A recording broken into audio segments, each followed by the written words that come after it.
Hey guys, আমি তোমাদের সঙ্গে নার্সিং সম্পর্কে আজকে একটা বেসিক ইনফরমেশন দেওয়ার জন্য এই ভিডিওটা করছি। তো নার্সিংয়ে আসার আগে জিএনএম ট্রেনিং হোক বা বিএসসি ট্রেনিং, আমরা অনেকেই মনে করি যে শুধুমাত্র পড়াশোনা করতে হবে ট্রেনিংয়ে গিয়ে। আবার এরকমটাও আমরা অনেকে মনে করি যে শুধুমাত্র ওয়ার্ডে গিয়ে আমাদেরকে কাজ শিখতে হবে, কীভাবে আমরা নার্সিং কেয়ার করব। তো দুটো ধারণাই ঠিক, আবার দুটো ধারণাই ভুল। কারণ নার্সিংয়ে গিয়ে আমাদের শুধু পড়াশোনা করলেই হবে না, তার সঙ্গে আমাদেরকে ওয়ার্ডে গিয়েও কাজ করতে হবে। প্রায় সব কাজই তোমাদেরকে করতে হবে। তো আমি এখানে যে সমস্ত বইয়ের নামগুলো দিয়েছি সেই সমস্ত বইগুলো ফার্স্ট ইয়ারে পড়তে হয়।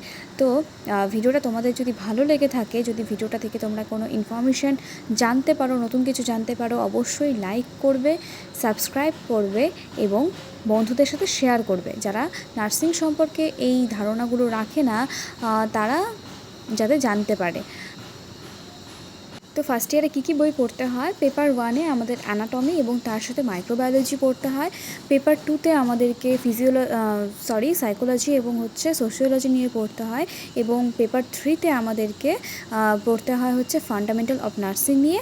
এবং পেপার 4 সেখানে কমিউনিটি হেলথ নার্সিং থাকে এবং তার সাথে আমাদের নিউট্রিশন সম্পর্কেও জানতে হয়। তো এই হলো 4টা পেপার ফার্স্ট ইয়ারের।